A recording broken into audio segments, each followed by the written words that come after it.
আসসালামু আলাইকুম রহমতুল্লাহি বারাকাতু মাই ব্রাদার অ্যান্ড সিস্টার। আশা করি আপনারা সবাই ভালো আছেন। আলহামদুলিল্লাহ আমরা ভালো আছি অ্যান্ড অনেক সুন্দর যাচ্ছে আলহামদুলিল্লাহ ওয়েদার। আমার এই চেরি গাছগুলোতে সাম রিজন আমি দেখতে পাচ্ছি যে কোনো পাতাগুলো খুবই খারাপ দেখা যাচ্ছে, তো সেই জন্য আমি একটু ছাঁটাই করে দিলাম।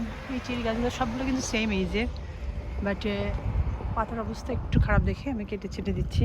আজকে টমেটো গাছগুলো অনেক মাশাআল্লাহ বড় হয়ে গেছে, তাই আমি ভাবলাম যে সব ছাঁটাই করে দিই। অনেকটা ছাঁটাই করে দিয়েছি এবং সবগুলোতে ফুল চলে আসছে। ফুলগুলোর সবগুলো মাথা আমি কেটে ফুলগুলোও ছাঁটাই করে দিয়েছি আলহামদুলিল্লাহ। দেখেন মাত্র এক সপ্তাহের ব্যবধানে দেখেন অবস্থা আলহামদুলিল্লাহ। সূর্যটা ভালোভাবে উঠলে আমাদের মানে মনে হয় যে আমরা স্বর্গে আছি আলহামদুলিল্লাহ। অ্যান্ড এই যে এটা আমার হাজব্যান্ড, আল্লাহ তাকে হায়াত দেখ, অনেক অনেক সুস্থ রাখুক। আল্লাহর কাছে অনেক অনেক শুক্রিয়া যে সে কষ্ট করে হলেও প্রতিদিন আসে, এই যে সেভ করে সে মোটামুটি চেষ্টা করতেছে আর কি। প্রতিদিন সে বলে কোথাও থেকে আসে, আমার কাছে মনে হয় ওই সাইড থেকে আসে। তারপরেও দেখেন অনেকটা আলহামদুলিল্লাহ সেভ করতে পারছে, লাইফে নিয়ে আসতে পারছে ব্যাক আলহামদুলিল্লাহ। And these are also they getting against. অ্যান্ড আমি আজকে দেখলাম যে আমরা মনে করছিলাম যে অনেক বেশি টমেটোতে ঝামেলা করে না, টমেটো অনেক পাতা খেয়ে ফেললে অত বেশি ঝামেলা হয় না, তো আমরা অত বেশি ফিল করতাম না আর কি, সবসময় টমেটো লাগাতাম। তো এখন দেখতে পাচ্ছি যে কী পরিমাণ স্লাগস অ্যান্ড স্নেইলগুলো এখানে আছে, ওখানেও অ্যাটেম্প করে আলহামদুলিল্লাহ। ফুল আসা শুরু করছে আর আমি দেখতে পাচ্ছি যে আপনার ভেজিটেবলও আসা শুরু হয়েছে আলহামদুলিল্লাহ। দেখা যাক কী হয়। প্রতিদিনই সে আসতে শিওর, বাট সবচেয়ে বেশি খারাপ লাগে আমার কাছে যে 11টার পরে আসতে হয়, সেই জন্য বেশি আমি টেনশন করি আর কি। চলুন ভিতরে যাই।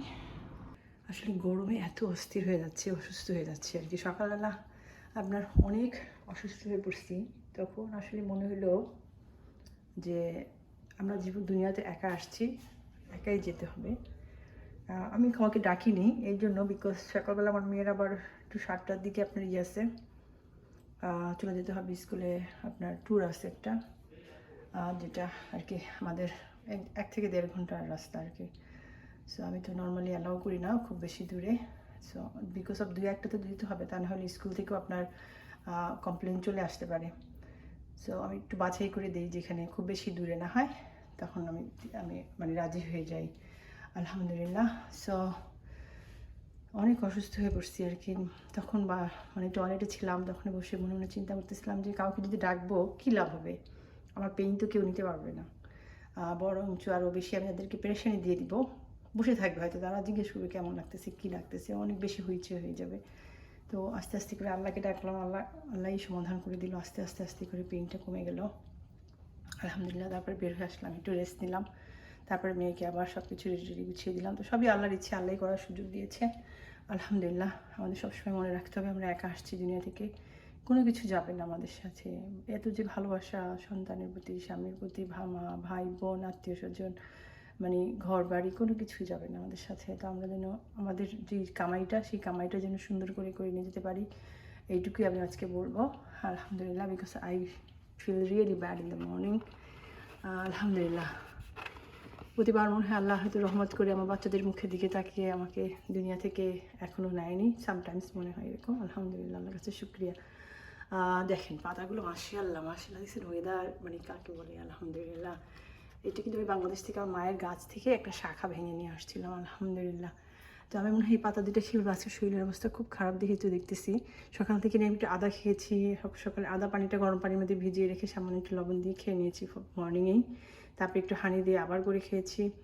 তারপরে এখন ভাবতেছি এটারও 2-3টা করে রস করে বাচ্চারা আসলে একসাথে মিলে খাইয়ে ফেলবো ইনশাল্লাহ। এই তো এগুলো সব প্লাস্টিক, ডোন্ট ওয়ারি। আমার মা বলে এত গাছ পালিস তারপর আবার প্লাস্টিকের গাছও রাখিস। আমি যখন উইন্টারে থাকে না, তখন তো আমার মানসিক শান্তির দরকার লাগে, তো আমি সেই জন্য এগুলো রাখি আম্মু। তো আলহামদুলিল্লাহ এই গাছটা একজন দিয়েছিল, গিফট করছিল। পাতাগুলো একদম শুকিয়ে মরে গেছিলো, আবার নতুন করে হাসতেছে আলহামদুলিল্লাহ। এই পটটার জন্য আমি অপেক্ষা করতেছিলাম। আমি অর্ডার করছিলাম এখানে যে 3টা পাতা দিয়ে দিয়েছিলাম আপনার ওই যে পাথরকুচি হওয়ার জন্য, সেখান থেকে আপনার 3টা পাতা থেকে আলহামদুলিল্লাহ এগুলো সব হয়েছে।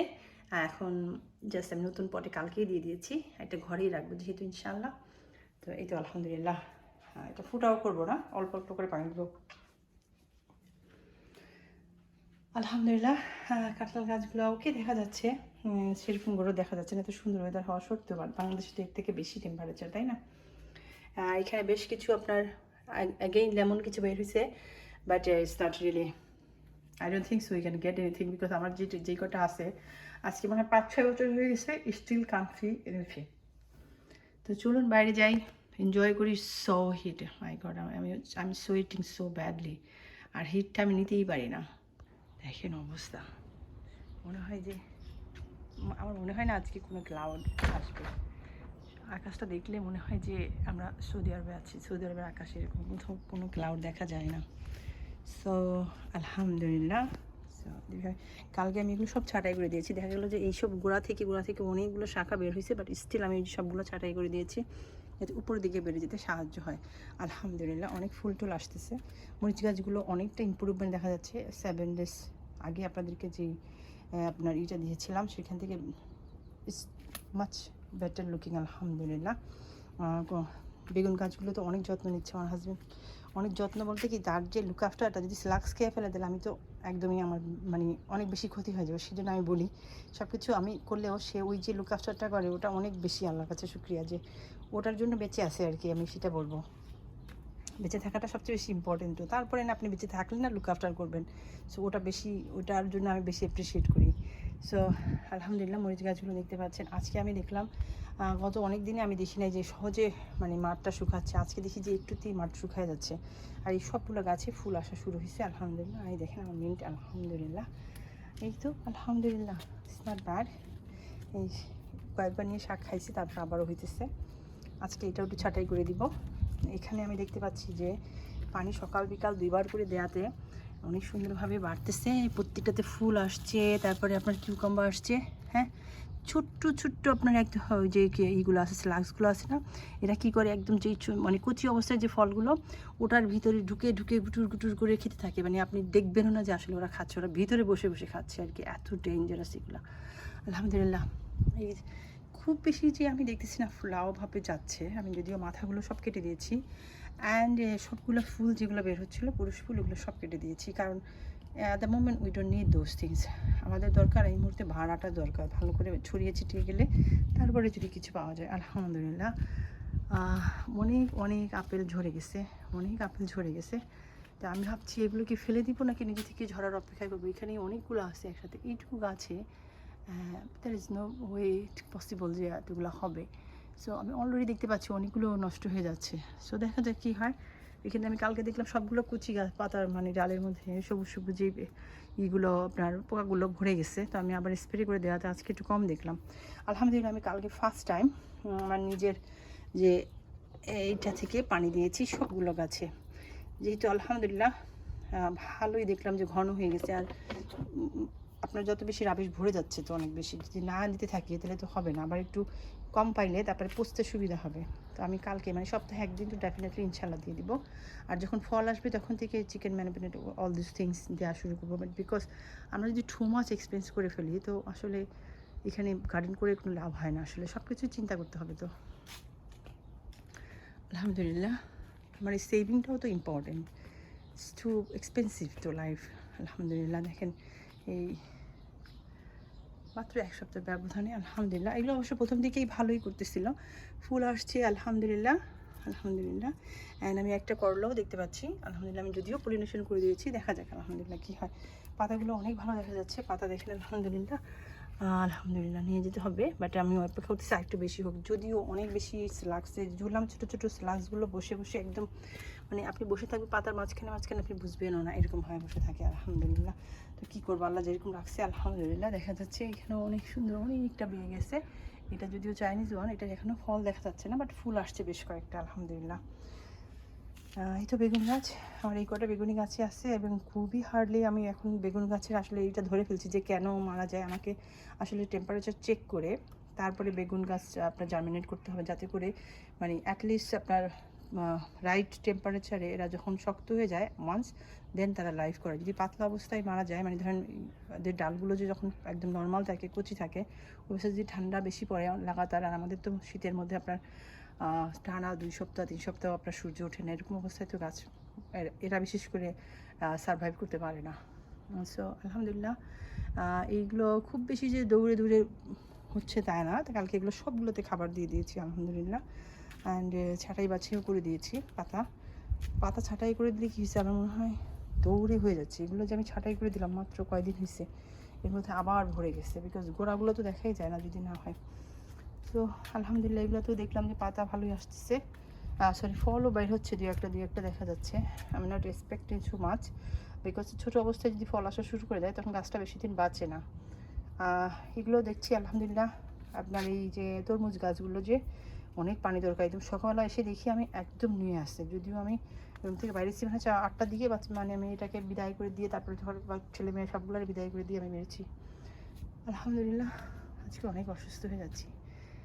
এই তো দেখেন আলহামদুলিল্লাহ অনেক ফুল আসতেছে, বাট নর্মালি আগে দেখতাম কি অনেক বড় হইতো এবং অনেকগুলো ফুল আসতো, বিকজ এখান থেকে আপনি কয়টাই বা সেম ধরেন হার্ডলি দুইটা হয়তো 3টা বাজবে, বাট আগে একসাথে দেখতাম যে এত 10-12টা একটা চোপার মধ্যে হইতো, সেরকমভাবে বের হচ্ছে না। বাট আলহামদুলিল্লাহ দেখা যাচ্ছে যে সবগুলোর গোড়া থেকে ফুল বের হচ্ছে। লাউ গাছটা এখানেও not bad, it's look like okay. তো আমি বুঝলাম এটা এখানে চেপে আসছে কেন, এদিকে মনে হচ্ছে উপরে আছে সামনের দিকে। তো যাকে আলহামদুলিল্লাহ এই কয়টা গাছ মোটামুটি ওকে আছে। আমি এইমাত্র পানি দিয়ে গেছি, দেখে একটু খারাপ হয়েছে, কারণ পুরা নেতা হয়ে গেছিলো আর কি। 2বার করে পানি দিচ্ছে হচ্ছে শশা গাছে। আমি অলরেডি 2টা শশা গাছ লস করে ফেলছি, সো আমি ট্রাই করতেছি 2বার করে দিতে, যদি আল্লাহ সেভ করে ইনশাআল্লাহ। বাট এই গাছগুলো ভালো দেখা যাচ্ছে আলহামদুলিল্লাহ, বাড়তেছে, এবং আমি নিচে থেকে সবসময় পাতা ছাঁটাই বাছাই করে দিচ্ছি। আর যেগুলো থেকে আর সবসময় দেখবেন আপনি নিচে থেকে ডাবল যেগুলোতে আপনার গোড়া থেকে বের হয়ে যায় সেগুলো আবার একটা করে দিতে হয়, তাতে ভালো হয় গ্রোথটা। আলহামদুলিল্লাহ নট ব্যাড। আর আমি বলবো চাইনিজ পটল তো মাশাআল্লাহ একদম দৌড়ে দৌড়ে বাড়তেছে। আমি জানি চাইনিজ পটল অনেক ভালো হয়, বাট গোড়াগুলো দেখলে না ভয় লাগে মাঝে মাঝে। বাট আমার কাছে মনে হয় স্লাক্স খুব বেশি অ্যাটেম হয় না এগুলোর প্রতি, আই ডোন্ট নো হয়। বাট এদের গোড়াগুলো নর্মালি আমি দেখছি এরকম থাকে, খুব বেশি মোটা ফ্যাট হয় না। Again, I have to say this tree is becoming so nice every day. It looks so nice, alhamdulillah. So এইমাত্রই আমি পানি দিয়ে গেলাম, বা দেখেন শুকাই গেছেন। আর আমি কী করি যে আপনার যে তরমুজ যত বড় বড় ফল থাকে কাঁঠাল টাঠাল যদি আনি, তাহলে আমি কী করি এগুলোকে পলিথিনে ভরে একটু ফুটা করে এই বড় গাছের গোড়ায় দিয়ে রাখি, তাতে গাছে হয়তো আমি জাস্ট মনে করি যে সারও হইলো, পাশাপাশি আমার মিষ্টিটা, খাবারের মিষ্টিটা ভালো আসবে। এখন আমার এই যে এতগুলো আছে, আলহামদুলিল্লাহ। কালকেও কতগুলো দিয়ে আসছি, বাসায় গিয়ে গিয়ে মানুষের ড্রাইভে রেখে আসি। So still I have lots, সব চিলি, মানে মনে করেন এত দিছি, মানে বিক্রি করার থেকে বেশি দেওয়া হয়েছে আলহামদুলিল্লাহ। বছর তো বিক্রি করতে পারিনি বেশি, করলা গাছগুলোই বিক্রি হয়েছে বেশি আলহামদুলিল্লাহ। এই তো এইখানটাতে আমি মনে করতেছিলাম যে আসলে কীভাবে এখানটাতে গাছ ভালো হবে আমার কাছে, বিকজ আমি তো ভুলেই গেছি যে আমাদের ফেন্সের কারণে এখানে শ্যাডো, বাট ঠিক সেই ওখানে যেরকম রৌদ্র পড়তেছে এই ফেন্সের অপোজিটেও কিন্তু ওখানে রৌদ্র হচ্ছে। তো এখান থেকে গাছগুলো কী হচ্ছে, হিট পাচ্ছে, হিট পেয়ে তারা বাড়তেছে। তাদের সূর্যটা তো ক্ষতি করে অনেক বেশি, সরাসরি সূর্যটা, তো সেই জন্য আমাদের দরকার কি হিটটা। তো এরা হিট পাচ্ছে, সেই জন্য আলহামদুলিল্লাহ এদের গ্রোথটা ভালো দেখা যাচ্ছে আলহামদুলিল্লাহ। কাছে শুক্রিয়া। Now I want to see some flower comes hair from here. এবার আমি অনেকগুলো লাগিয়েছি দেশি, 2 ধরনের দেশি সিম আছে আলহামদুলিল্লাহ। দেখা যায় আল্লাহ আমাকে কতটুকু দেন আলহামদুলিল্লাহ।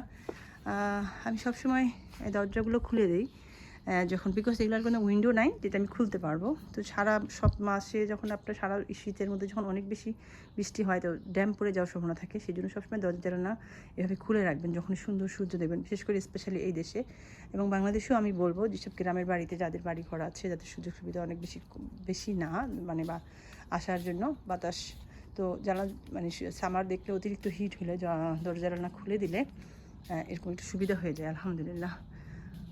বিকজ বাতাস পাস হওয়া মানে আসলে সুস্থ থাকার জন্য যে কত কিছু করতে হয়। আর আলহামদুলিল্লাহ আমি ফলোও করি। আই থিঙ্ক আমার থাইরক্সিনের প্রবলেমটাতেই আমাকে আসলে অনেকটা পিছিয়ে দেয়, কারণ অনেক বেশি চেষ্টা করেও নিজেকে সুস্থ রাখা তো অনেক কঠিন হয়ে যায়, যদিও সব ফলো করার চেষ্টা করি আলহামদুলিল্লাহ।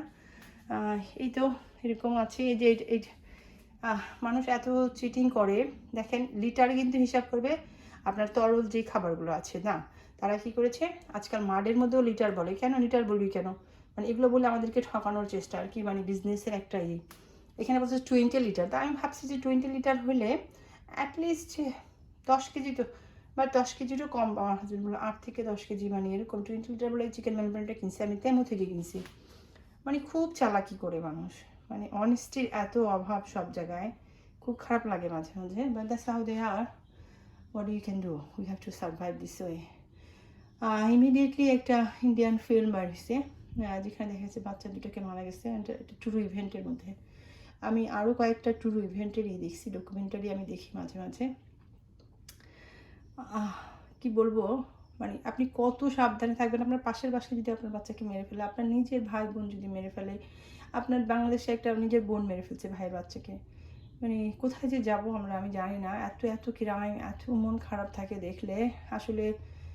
আপনার সোশ্যাল মিডিয়া ওয়ান ওয়ে ভালো হলেও কোনো কোনো দিক থেকে আমি দেখতে পাচ্ছি আমাদের জন্য ডিপ্রেশন, আমাদের জন্য অনেক বেশি, মানে মানসিকভাবে অনেক বেশি চাপগ্রস্ত হয়ে যাচ্ছি আমরা, এই জন্য মনে হয় অসুস্থ হয়ে যাই আমরা। আর সবাই হই না, অনেকে আছে একটু ইগনোর করতে পারে, বাট সব ধরনের মানুষ ইগনোর করতে পারে না, ওখানেও একটা সমস্যা আছে। সো আমরা আমাদের সবচেয়ে বেস্ট হয়ে আমি চিন্তা করলাম আমাদের ক্রাইমটা যেন না হতে পারে, বিকজ ক্রাইম কোথায় হবে আমরা জানি না। তো আমাদেরকে সব মানুষগুলোকে ভালো হইতে হবে, মানুষগুলোকে ভালো হওয়ার চেষ্টা করতে হবে, ভালো শিক্ষাটা দিতে হবে। না আমাদের বাচ্চাদেরকে আমরা যখন ছোট থাকবে বাচ্চারা, ওদেরকে শিখাইতে হবে যে তোমার কোনো রাইট নাই অন্যের গায়ে হাত দেওয়ার, অন্যের জন্য হার্মফুল হওয়ার কোনো রাইট তোমার নাই। So make sure you never touch anybody unless you are মানে in danger with your life. If you can ignore it, please don't touch anybody. Only this way আমার কাছে মনে হয় গ্রামগুলোকে স্টপ করা যাবে। বিকজ আমি দেখতে পাচ্ছি এত এত বেশি, মানে একদম ছোট, মানে একটা বাচ্চা দুনিয়াতে আসে আমাদের পেটে, আমাদের 9 মাস থাকে, এত কষ্ট করে একটা বাচ্চাকে আমরা জন্ম দিই, সেটাকে বড় করি, অ্যান্ড দেন মানে মিনিটের মধ্যে একটা গুলি করে মেরে ফেলে, বা একটা ছুরি ঢুকিয়ে, বা একটা অপরাধ তার সাথে করে ফেলা। আসলে আমরা অনেক চিন্তা করতে হবে এই বিষয়গুলো নিয়ে, যে এটা আসলে কোনোভাবেই মেনে নেওয়া যায় না যে এই একটা মানুষকে মেরে ফেলার মতো এত বড় একটা অপরাধ করা, এটা আসলে কিছুতেই মেনে নেওয়া যায় না। তো এটা আমরা কীভাবে স্টপ করতে পারবো, আমার কাছে মানে আমি আসলে আমার মাথা নষ্ট হয়ে যাচ্ছে, কীভাবে মানে এটার সমাধান বের করে নিয়ে আসা যায়। আসলে অনলি ওয়ে যে আমরা যদি আমাদের বাচ্চাদেরকে সহি শিক্ষা দিতে পারি, আমার বাচ্চাদেরকে শিখাইতে পারি যে you cannot touch somebody else's child, it is not your to do things because সকল অপরাধের একটা পানিশমেন্ট আছে, ওটার জন্য আমাদের অপেক্ষা করতে হবে, নিজের হাতে নেওয়া যাবে না। তাহলে ওদের আর আমাদের মধ্যে পার্থক্য থাকবে না, আনলেস সেম পজিশন যেখানে আপনি আপনার লাইফকে সেভ করার জন্য করতে হবে। তা না হলে আমার কাছে মনে হয় না এত দৌড়েই চলে আসে। আর কিছু মেন্টাল ইস্যু পিপল আছে, তাও আপনি ওই মেন্টাল পিপলগুলোও ছোটোবেলায় অনেক সাফার করে, বা এদের পিছনের হিস্টোরিগুলো দেখলে আপনি বলবেন যে কেন ওরা তাই হিংস্র হয়েছে, কেন এতটা মানে ওরা ওদের মানুষের প্রতি এত ভালোবাসা, বা এইভাবে এত সহজে একটা মানুষকে, ওই ইস্যুগুলো আমাদেরকে বন্ধ করার চেষ্টা করতে হবে, যে যাতে করে ছোটোবেলা থেকে একটা বাচ্চা কোনোভাবেই মেন্টাল কোনো প্রেশারে বড় না হয়। আমি আগেও বলেছি, এখনও বলতেছি, অনেক অনেক যত্ন নিতে হবে। এবং